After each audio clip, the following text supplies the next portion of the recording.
Hello, everyone. Welcome to the Rochford Files with your host, Andrew Rochford. Come to you live from the Denver area, Monday, July 26th, in the year 2021. And we just came off of a pretty interesting weekend where it was a start of organizing for Medicare for All. It isn't what we would like it to be ideally. I mean, the outcome, the turnout, we can understand that you would always want more people to come out to this. But it didn't always work out that way in each city that these events took place at.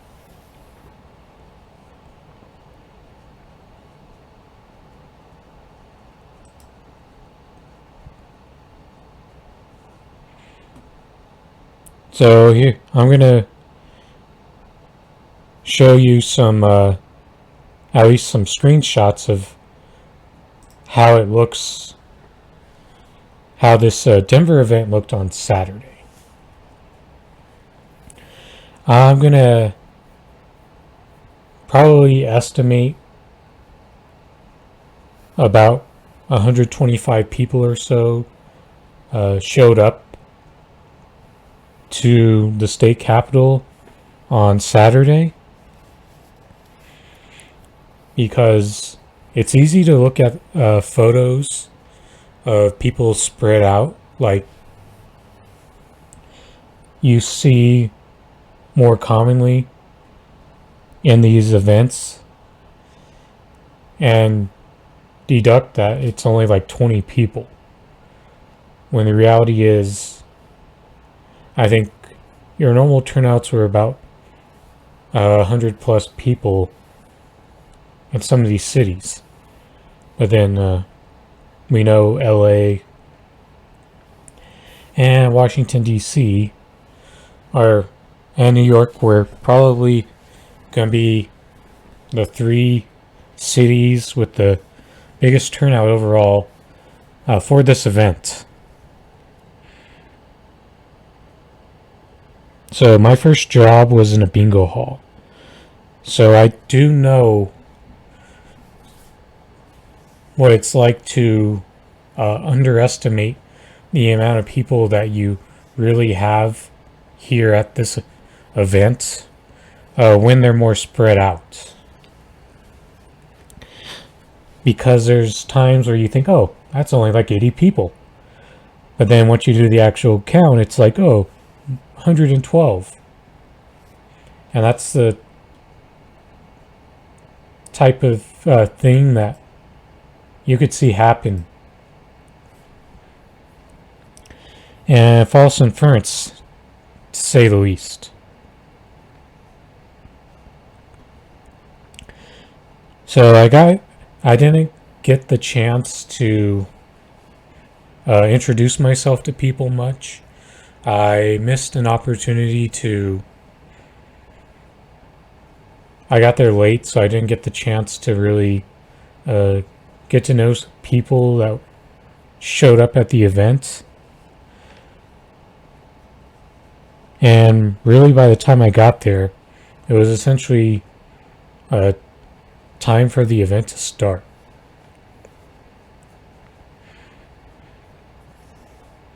I kind of drifted off in the wrong direction, but now, and you'll see that I think overall Denver did pretty good for the first time, when you consider that for the people that spoke at this event on Saturday, none of the names really popped off in the way that you would get for the speakers that were at LA, Washington, D.C., or New York.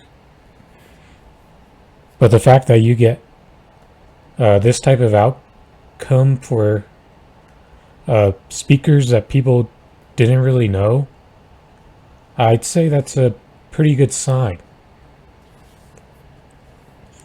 The only issue is we just didn't get enough. There will always be a point where you could say, we didn't do enough.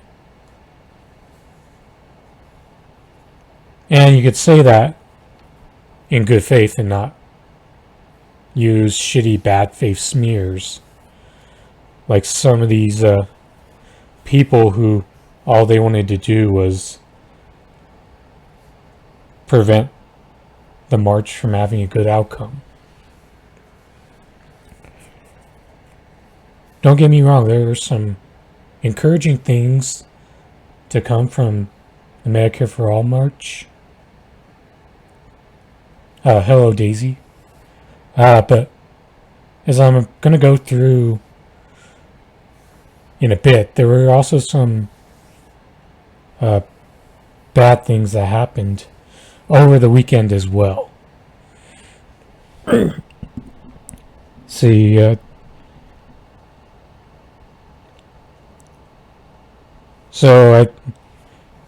So thanks to that lead organizer, Marissa Russo, for putting this event together.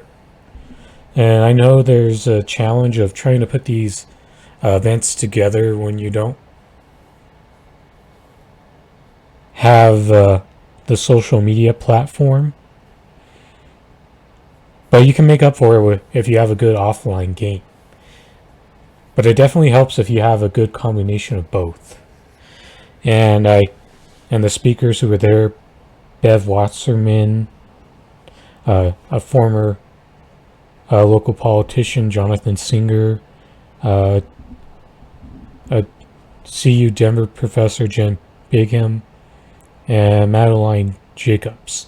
And there was a fifth speaker there who I could not understand the pronunciation or on her name clearly enough to guess how that was spelled.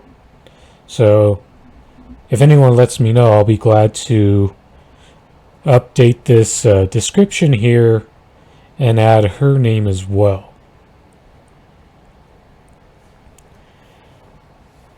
So that was pretty much the gist of it. We could have argue whether this event started a bit too early or not. I think what you've noticed is 10 a.m. was an earlier start time than even some of these cities out east. Then you had the five speakers. I think it was all about an hour.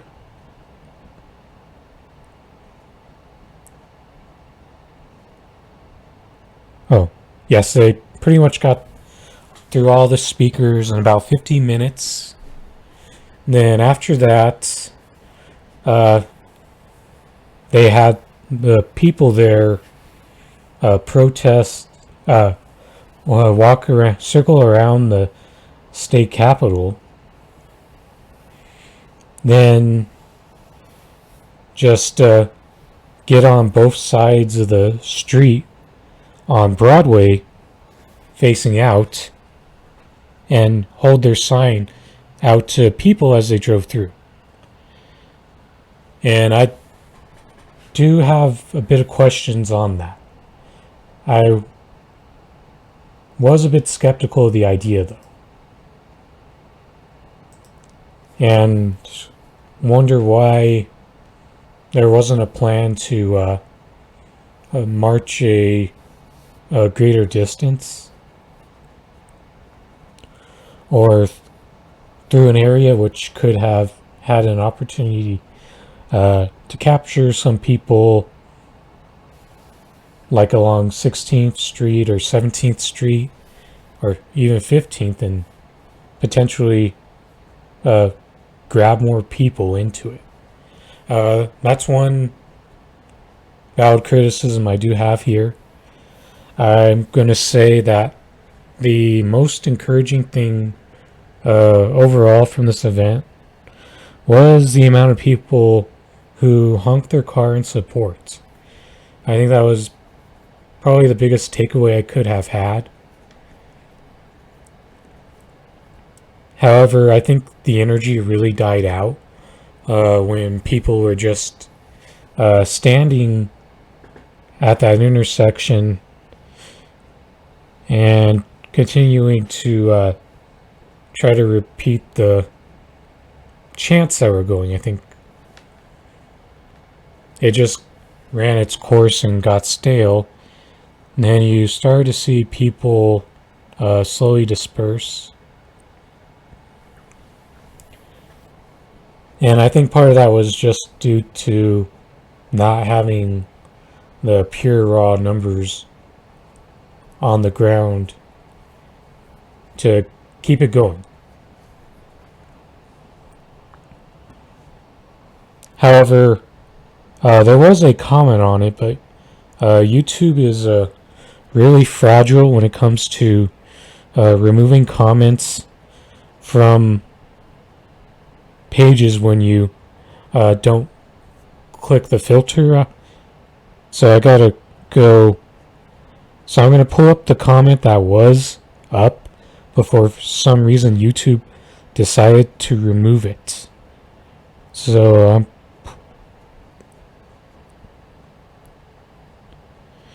some guy named Doug Grinberg commented, sorry to see the Medicare For All energy inertia has fizzled. While I wasn't going to respond to it directly on the page, here's the thing. We do not have organic, naturally built movement when it comes to class issues. We really got that. There's a last summer with George Floyd protest. It is a reflection of the natural buildup and how people can just organically come out for that cause. Or the Women's March, or gun control. It's just the reality is right now we do not have people who organically come out and rally around class issues. They can do it for social issues, and it's to the point where you don't have to organize as hard to get people to show up. What else I will say is these type of events should happen more frequently. Because I think if we can just let the opportunity for the progress of getting more people to show up to this event fade, then I think it is possible that we could not gain traction.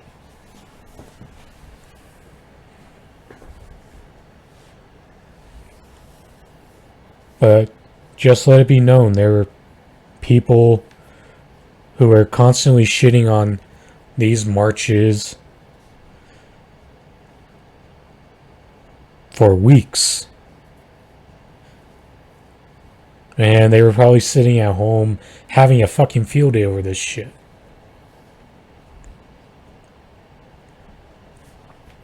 And they're fucking pathetic.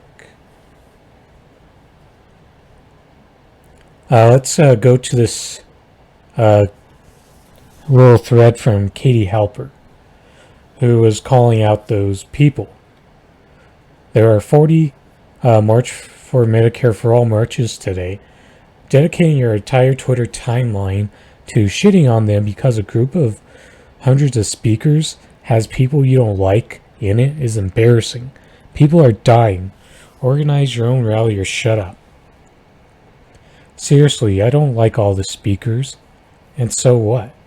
Get over yourselves. When you have hundreds of speakers, you're not going to like all of them. Grow up, elevate, and amplify the voices of the ones you like. You've made your point. We get it. At least we have the decency to pretend. You're doing something more productive than this. Keep your eye on the ball.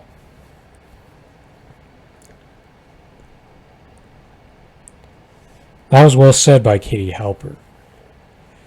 And what you're going to see is, I think people have slowly started to turn on Katie Halper, especially going back to force the vote. But she doesn't tend to get the hate and vitriol that like Brianna Joy Gray or Jimmy Dore got for that. However, when you look through the replies and the quote tweets, you're going to see a lot more of that. Then you got people complaining about the fact that the energy should have been to help Nina Turner.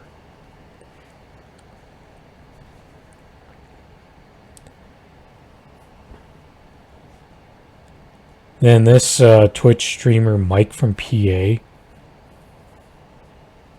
who decided that it was a better choice to campaign for a politician who is almost certainly going to let us down in Nina Turner. And it doesn't matter. It's, we know how many times do we got to repeat the process of trying to hope that some progressive running within the Democratic Party is actually going to live up to their campaign promises. But this is what he had to say. Seems like a profound waste of effort when there's less than 2 weeks to Nina Turner's election. If she loses that, will be a huge public defeat to one of the strident public figures of Medicare for All. If anyone has seen how much Nina Turner has allowed the establishment to co-opt her campaign, in fact, in worse ways than Bernie Sanders, why would any of us believe that she's going to follow through on what she was when she was part of Bernie Sanders' campaign? Don't get me wrong. She is still the better candidate than Chantel Brown. And the fact that she's that even with someone like Nina Turner and the way that the establishment will still rail against someone that probably isn't going to follow through on her campaign promises, has now led to probably the recent developments of it being a close race. But come on now, what we are supposed to do?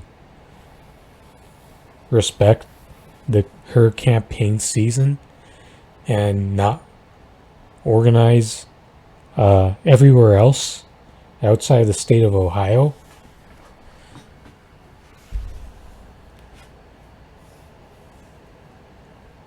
Man, it's frustrating.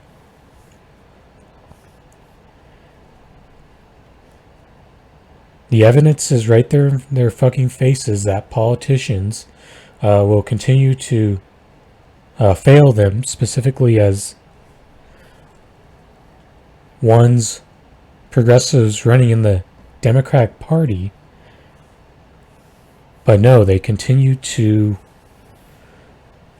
believe that just electing more progressives will suddenly change the tides.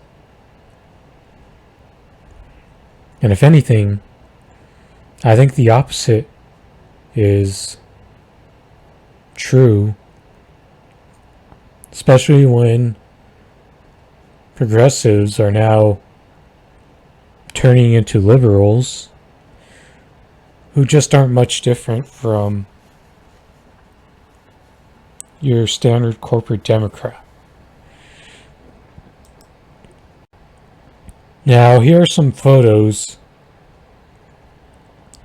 from Nina Turner's event. And there's rightful frustration here because guess what? Even if Nina Turner did not want to leave Cleveland, they had a chance to get some collaboration with the March for Medicare for All. But that didn't happen because when the attempts to reach out politicians were made, they were ignored. Well, let's look at these photos.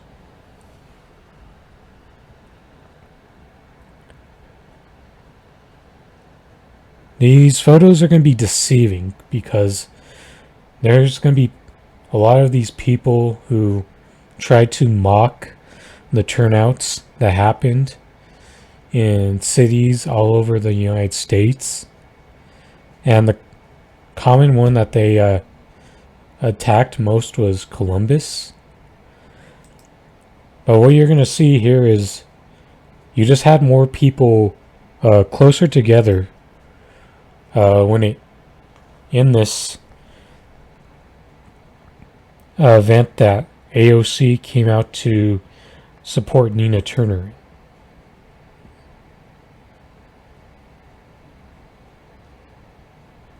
So no, this event did not have significantly more people, and in spite of what they try to say.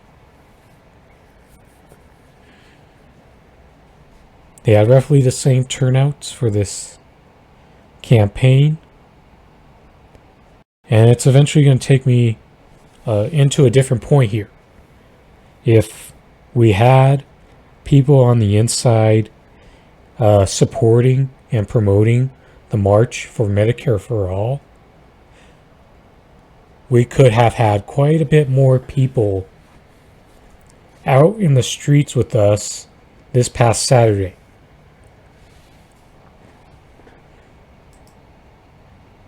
So in LA, there were a couple moments which led me to believe that was quite a clusterfuck from these LA organizers. So let's go to this first moment here from Fiorella Isabel of the Convo Couch. For festival, and there was also a Julian Assange protest. The reason we were all there was because we were censored. Because the mainstream media, like CNN right here, censors independent media. All of you here, independent media, are crucial because they don't talk about Medicare for All. They're propagandists for the state agencies, and that's why we're here today. That's why you see us here. And they were trying to censor us. We had more police surrounding us. Force the vote and Julian Assange than they had police on January 6th. Cut off. Thank you guys.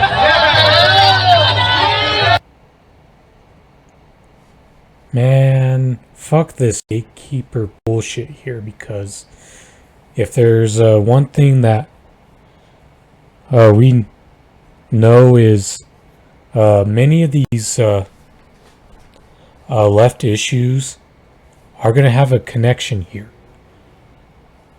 First off, there are people who are going to argue that bringing up Julian Assange is off topic, but without a freedom of press, how is that going to help our efforts to improve our chances of getting Medicare for All? And I know that the other issue is Fiorella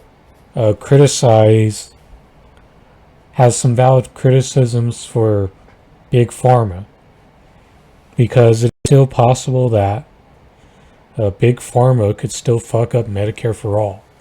And it is a valid criticism to have here. And it is still a voice that needs to be part of the conversation here. Then the other point of controversy that she's been recently involved in is because she disagrees with the rhetoric of forcing people into vaccines. And I definitely do understand that because of the whole mixed messages that you get from Anthony Fauci and the CDC.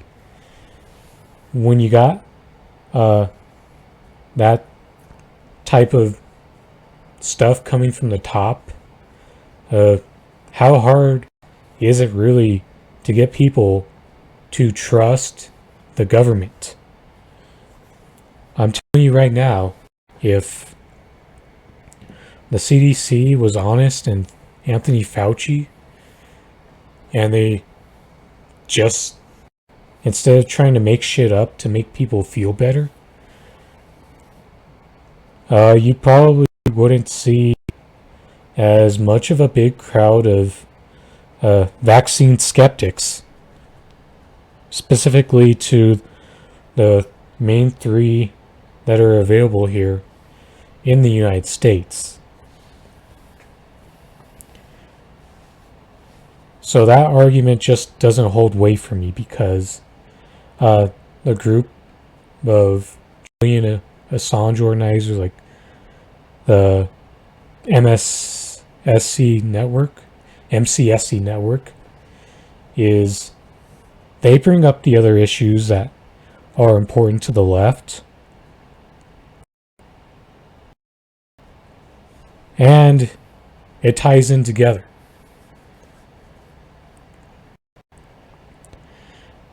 But it also makes sense that after Fiorella's co-host Pasta Jardula refused to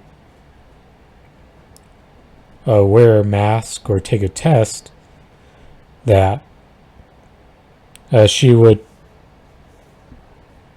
have a bit more of a target on her and have her mic cut off. There was reportedly a time limit of about 3 minutes due to running behind. However, she had at least 30 to 45 seconds less than any other speaker, based on the time reports that were given. So there was definitely some frustrating moments here when you see that these organizers aren't really allowing a bit more thought into their group beings.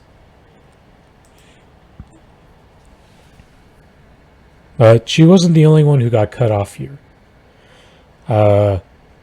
Steve Cox, he got cut off as well.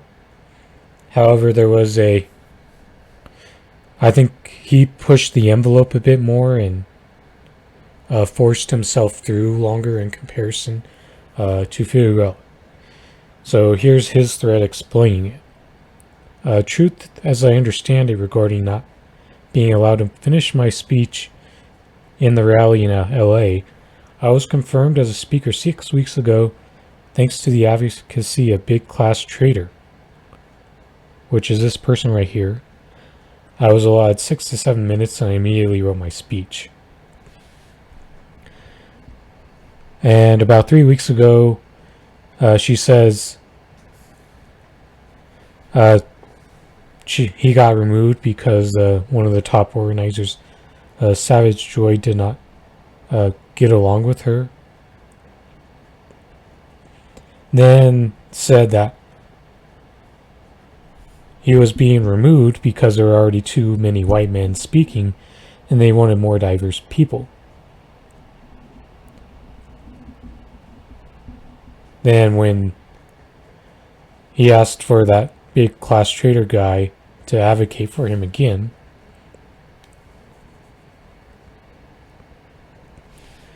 then he talked about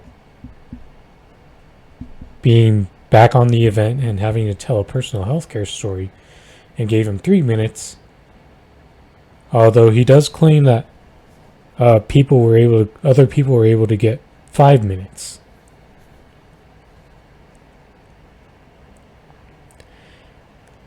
And this is the type of stuff that just looks really ugly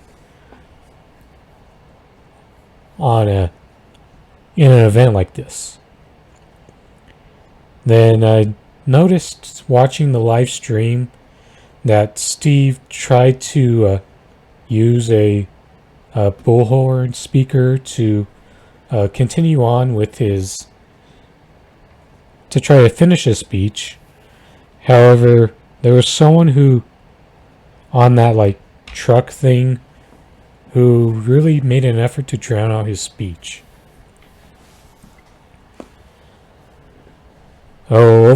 So even though there were still a lot more other really good speakers, these 2 moments just really looked ugly for those organizers in LA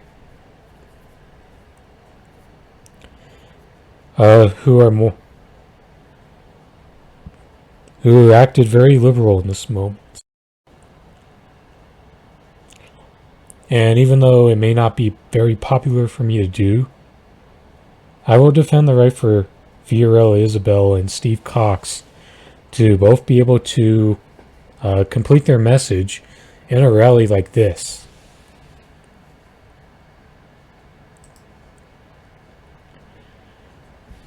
Next, I'm going to go into what went down at the Medicare For All march in Washington, D.C. as Cory Bush made a surprise visit, and how this independent journalist, Kobe Azule, tried to ask Cory Bush a couple questions when she was there. So I'm going to play this for his thoughts on what happened here. Okay, so I was going to wait till tomorrow morning to do this, but I just want to get it out of my head right now, while it's still fresh, while the sunburn's still fresh on my face, So, I met Cory Bush. Representative Cory Bush made a surprise appearance at the March for Medicare For All rally in Lincoln Park in Washington, D.C. today. And so, noticing Cory Bush, I walk over to her, and I ask, can I interview you? Can I just ask you 2 questions on camera, just real quick? Her and security guard look at each other, they're kind of suspicious of me. They're like, who are you with? And I say, I'm totally independent, I'm just doing this for myself. I just do this alone. And then I was like, here, I'll even tell you the questions before I start filming so that you can decide whether you want to do this or not. And so I said the first question is, why are you here today? Why did you show up to the March for Medicare For All? The second question was, how would you respond to your force the vote critics who think that elected progressives should use their leverage as a block. And Cory responds, I'll answer the first question for you. I support Medicare for All because, a good answer on why you would support Medicare for All. But then, when it came to the second question, I asked again, why can't you answer the second question? Oh, it's just a manufactured division. It's not really a problem. We're not that divided at all. That's just manufactured. Basically just brushing it off as if nobody has a reasonable concern. Like, as if forced to vote wasn't even a real thing. And so, while she's walking away, I say, that was a very politician-y answer of you to give. Because it was like, what the fuck? She totally just dodged it.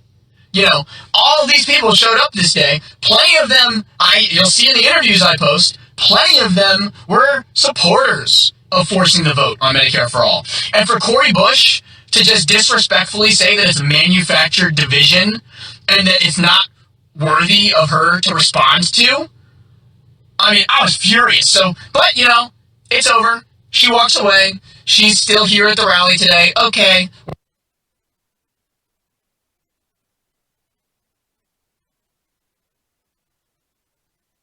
I'm filming the event, people giving their speeches and whatnot, and Savage Joy was giving a really good speech about force the vote and why it was so personal to her because of her own personal history, her medical history and whatnot. And so I felt this feeling jumping out of my chest of, I need to say something because Cory Bush is here, and I know she's going to get credit for looking good for showing up to this event surprisingly. Wow, so awesome that she showed up. But then, you just have somebody like Savage Joy up here giving a heartfelt explanation about how force the vote made her feel. And I was like, no, Cory Bush is not about to get away with what she said to me, and nobody else knowing that she said that to me. And I was so pissed that I didn't film Cory Bush right away. I was being respectful when I walked up to Cory Bush. I didn't have the phone in her face filming right away. No, I even let her vet the questions ahead of time. I didn't even start filming right away. I should have been filming, so I have proof that she said these things. But, so, Savage Joy is giving this speech, and it's really touching and really inspiring to me. So finally, I shout out, go look over there, there's Cory Bush over there. She, is against force to vote. She said that it's a manufactured division, and that it's not a real divide. But, so she was, basically, I called out Cory Bush in front of everybody, trying to point out, she's invalidating you, Savage Joy. Cory Bush is here, and that's great. We're so happy that she's there in solidarity. But how can you, on one hand, be there in solidarity, but then on the other hand, the people you're there in solidarity with, you won't even give us a straight answer on working together as a block to leverage against the establishment. And that's a lot of people there want that answer. That's why I asked Cory Bush that question directly.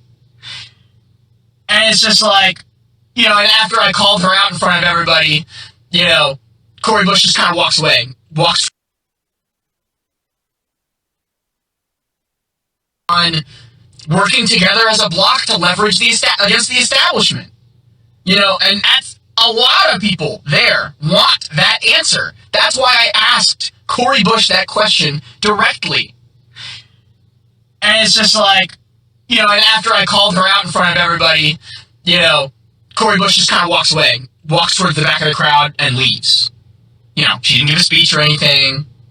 Basically, I exposed her for having lied, for her fake solidarity.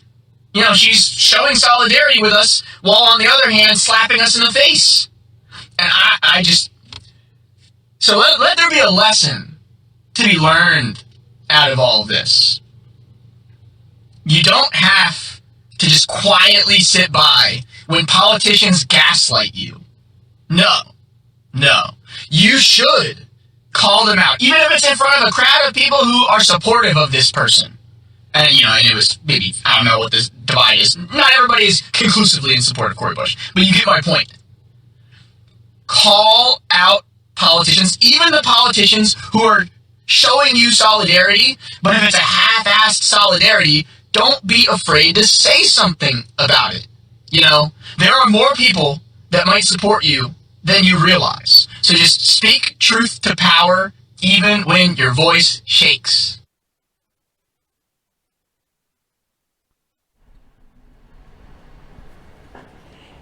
I fully support what Kobe Azule did here. He did what not enough people are doing right now, and that's challenging politicians.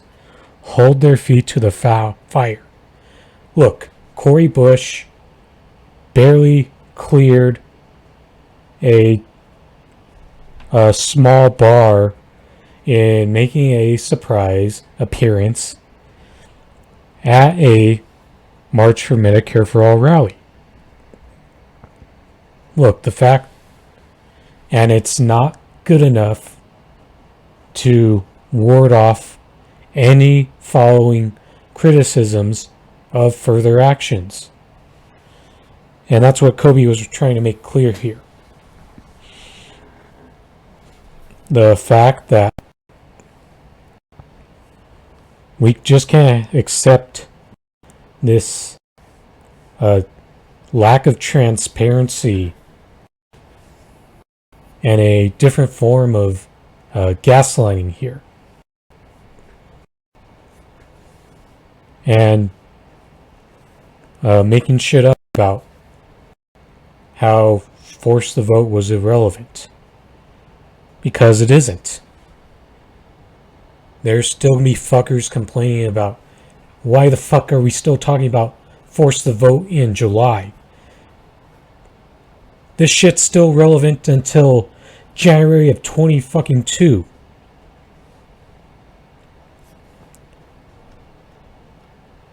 And what you're gonna see here is there's a lot of pansy-ass motherfuckers who are still more interested in defending politicians instead of making real fucking demands from them.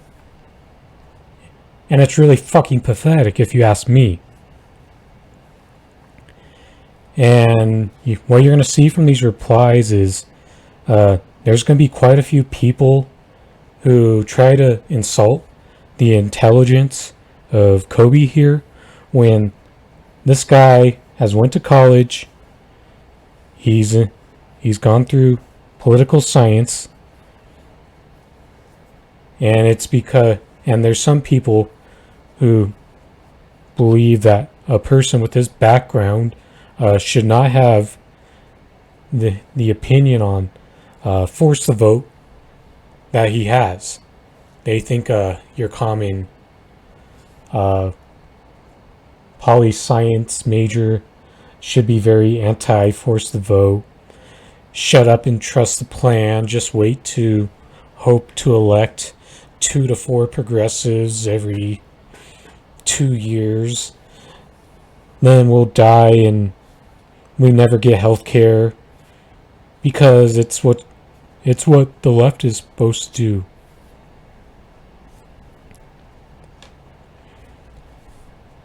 And it's really sad.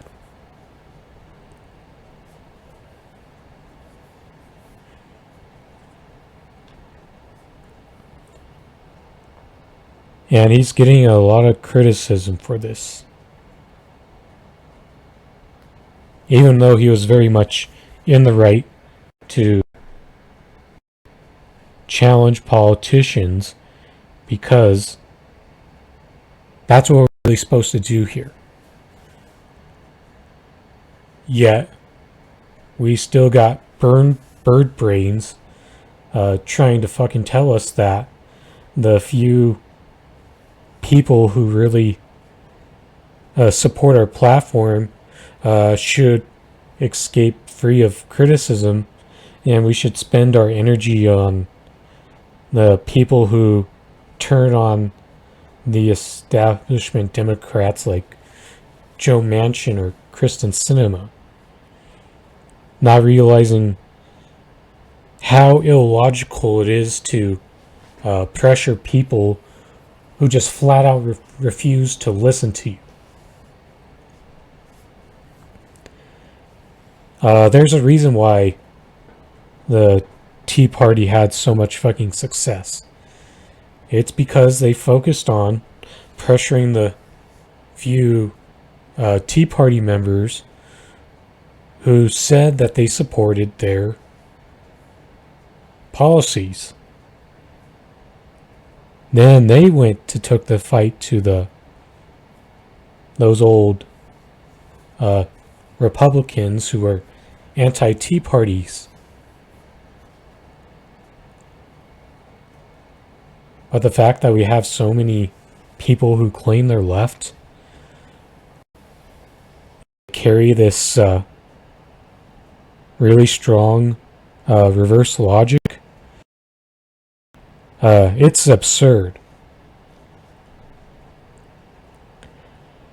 And I'm about to go to the part where even Jen Dyes and Jordan Chariton of Status Quo both attacked Kobe for just having the gall to try to challenge a politician here. While I do that, just know I'm going back to the point. Cory Bush only cleared a very small bar here. And there was one other politician, I believe it was in New Mexico. She only cleared that tiny bar as well.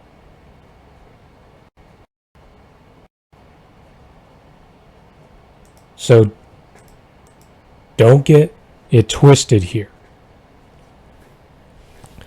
Think about how much more of a turnout could have happened if the politicians on the inside actually helped promote events like these. Hell, even while all the people in DC were at the march and weren't paying attention to Twitter, and Cory Bush said 15 minutes before she showed up, hey, I'm on my way to the March for Medicare For All in DC. Ooh, I bet with someone with a big of a following as her, let's see, what's her following right now? Oh, nearly 835,000?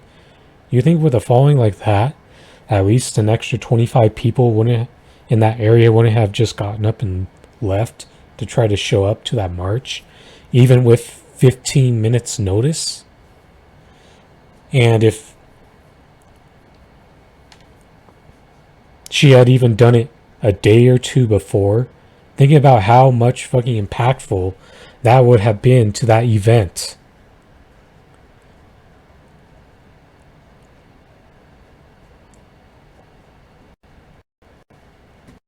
So give me a moment to pull up the Jordan Sheraton and Nice stuff real quick. Here's the thing though.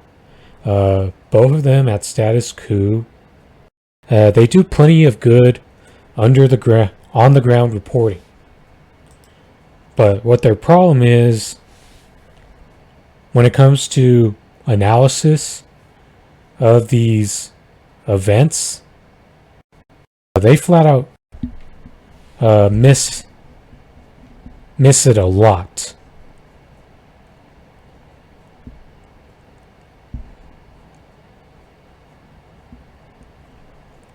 Because Jen Dyes replied to that by saying Kobe was a clown. And it's flat out disappointing because instead of working together to challenge politicians, what these people are really doing, they take these moments to fight other journalists that we could work with.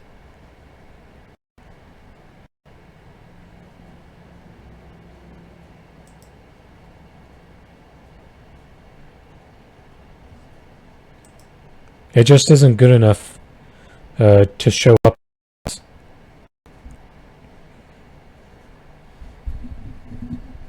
We need a... If the inside game is supposed to work along with the outside, then just showing up, taking a couple of photos, just won't be good enough. Because,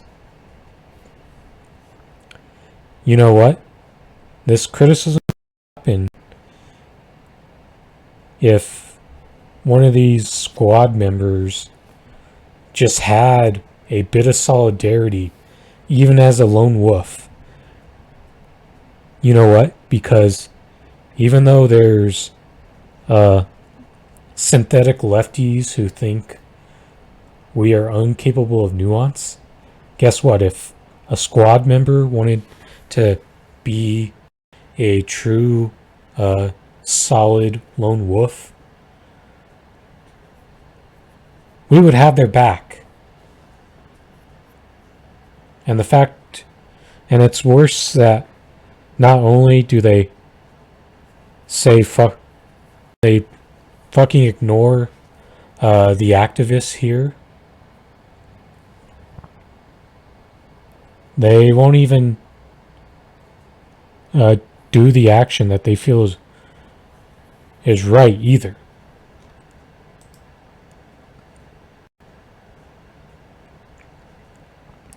So yes, Jen and Jordan both got a lot of shit for coming out against Kobe here, and they fully deserve it. Because when it comes down to it, there's people who provide good stories, like Jen and Jordan. And in addition, you could say that, like Ken Klippenstein, Ryan Grimm, they provide good coverage of stuff, even if they don't always cover the right stuff. But the thing is, their analysis on these issues is really disappointing.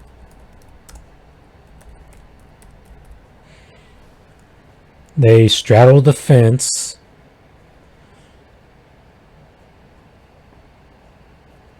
That way they don't alienate all the sock Dems and the rad shit libs.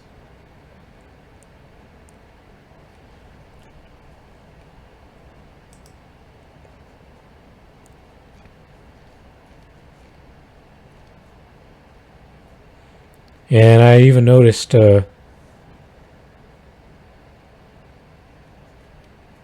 had to come up with the argument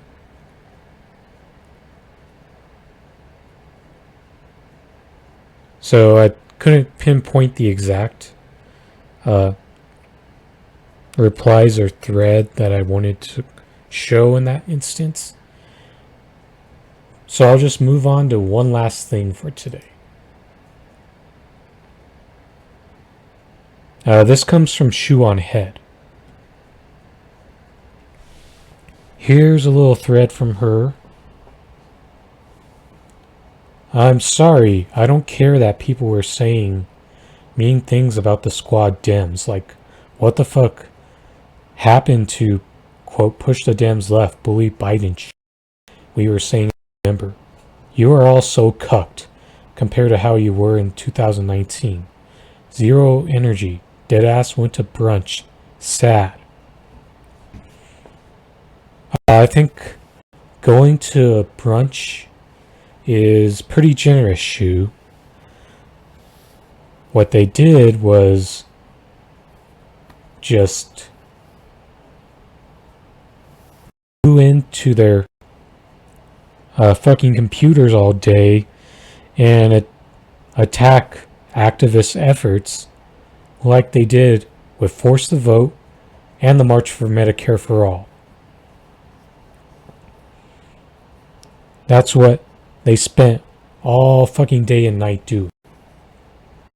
And they try to say that the people who tried to organize this march this weekend were the ones that are terminally online, yet these G-high fucks were the ones that were trying to constantly attack people all the fucking time to depress the turnout of this event. I don't give a shit about Jimmy Dore, but are you really shitting and pissing yourself because people are mad a nationwide march for healthcare was completely ignored by the people who ran out on it a moat? That's righteous and good anger. Fuck 'em. Yes, that's right. We don't have enough angry people in this. And when I say that, not everyone has the ability to naturally channel anger when it comes to giving speeches at events like these. Even though today I have given you a bit more of that righteous anger, it is not a natural trait of mine. But it is something that, since I'm not a natural speaker per se, at least in that righteous anger sort of fashion, it is something that moments like these will just flat out force me to improve on. Nina Turner and AOC had their campaign run, that's fine, but they could have at least tweeted about it, but they didn't. Now a bunch of gremlins online are cackling at the low turnout at some locations. Fuck you. Yes. I'll say it again. Fuck these pansy ass motherfuckers who enjoyed that some of these locations had low turnout. Because the same ones who enjoyed this low turnout, including some fuck who said that they seen more people watching someone take a shit in my bathroom, they could have been the ones joining this effort and making it better. My mom is a diabetic, and we are extremely privileged that we can afford her insulin. A lot of people who march with us cannot. Bitching about this completely grassroots event with 40 rallies because you don't like one fucking guy in one fucking location. You people are sick. I'm mad as hell and I will never log out. Let it be known that I don't care for Shu, and I've never been a Shu fan, but she's absolutely fucking right here. There's no other way about it. And the reason why I never was a Shu person was because of the fact that she was too deep in alignment with the Vouch and Destiny type of bread tube. However, when you see Shu tweet this, it's at least encouraging that she is starting to distance herself from that imperialist bread tube group.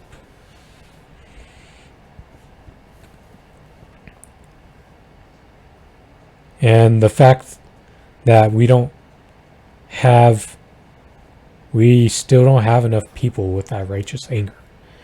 And you know why? And we need a more diverse group of people who carry the anger that a Jimmy Dore has. You know why? Because once we have a more diverse group of angry people, the harder it will be to straw man them into just being another Jimmy Dore. Look here. If you ask people in this who came out in support you'll be surprised at the amount of people who are going to tell you that they're indifferent or don't like people like Jimmy Dore or the Convo Couch or even some of the politicians like Steve Cox. But the thing that they get the bigger picture. That is fighting for the right policy and not letting people that they don't like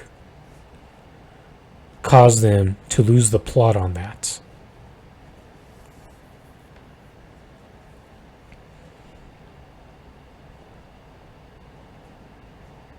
So lastly, even though I've talked quite a bit Medicare for All over these past few days, the one thing I haven't really talked about was the healthcare story that affected my family.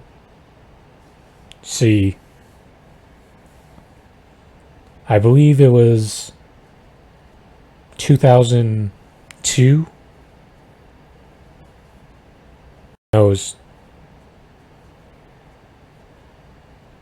I believe I was still in 8th grade. So that would be, yes, that would be about the right time. You see, my dad, he had a career as a truck driver. He used to be at Nationway, a company that the original Rockies owner, Terry McMorris, ran. However, my dad got laid off from Nationway.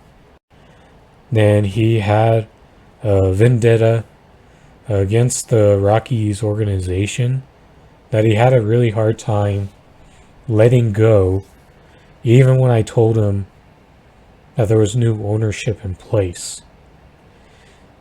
Then after that, he went on to become a truck driver for King Super City Market. For those of you not familiar, it's a Kroger market. Then he did that for, I think, a few years. Then he discovered at a health visit that he would not be able to continue working because he was getting too low of oxygen levels. So when you measure your oxygen level, you should be at least in the 90th percentile. And my dad, without an oxygen tank, he would be in the 70th percentile. However, this story isn't as negative. My dad was fortunate enough to get on disability and have most of his oxygen cost covered, and even the times that he's had to spend in a hospital due to how debilitating his rare pulmonary disease caused him to be. However, maybe if my dad wasn't a union worker, this could have been really disastrous.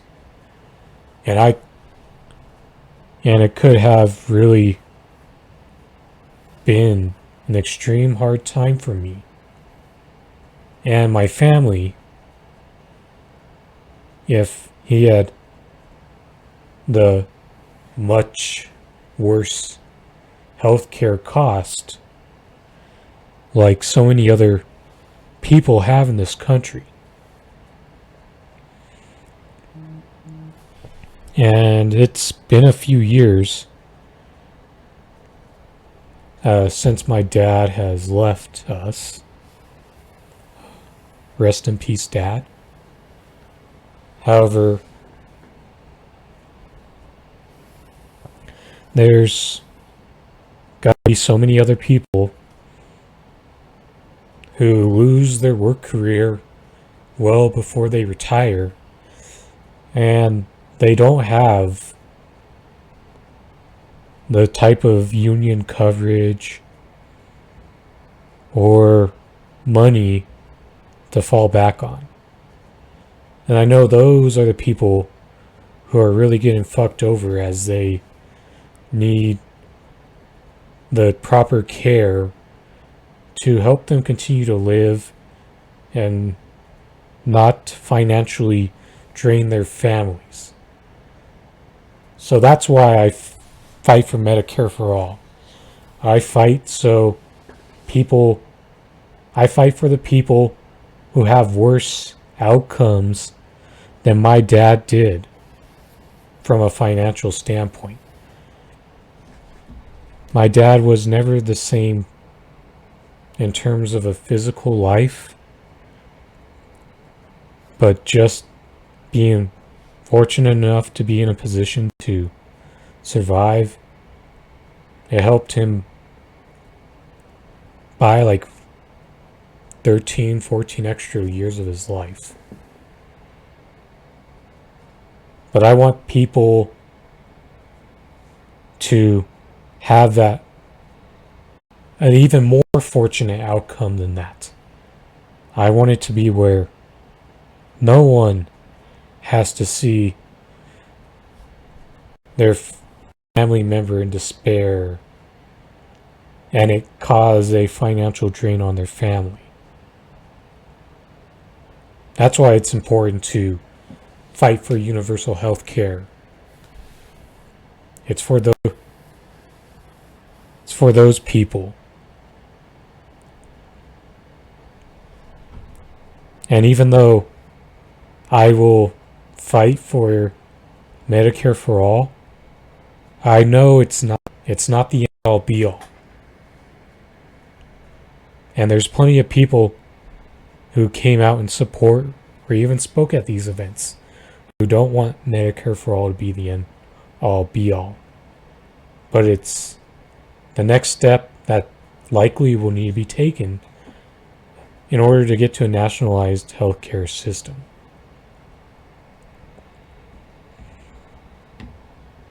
And if there's one thing I know about my dad, he would want people, especially those in similar situations, to not only get the care that they deserve, but to also have it at no cost.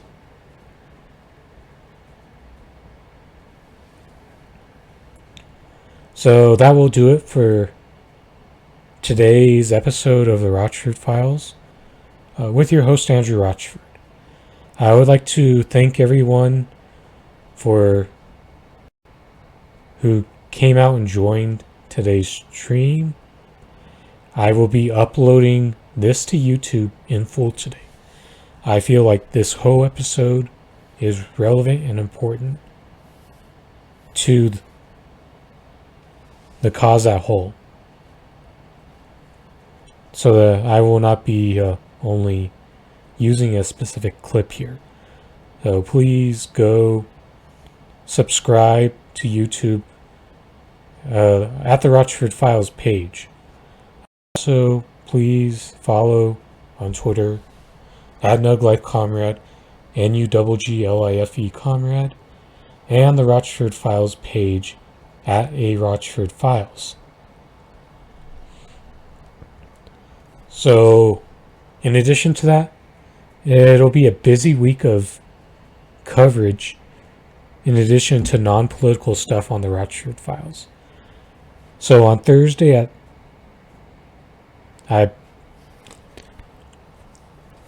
Thursday afternoon, I will be doing a live NBA mock draft. I will at least get to the full first round, then I'll go to the point until it gets into being a complete crapshoot. I'll try to go, so that will be Thursday. Then on Saturday, I'll be doing a NBA free agency prediction stream. So I'm going to go really deep. I'm going to try to get as many NBA free agency predictions nailed down for you as well. So I will be building a Microsoft PowerPoint on that. That way I could just use a slideshow to show you my predictions, and it'll look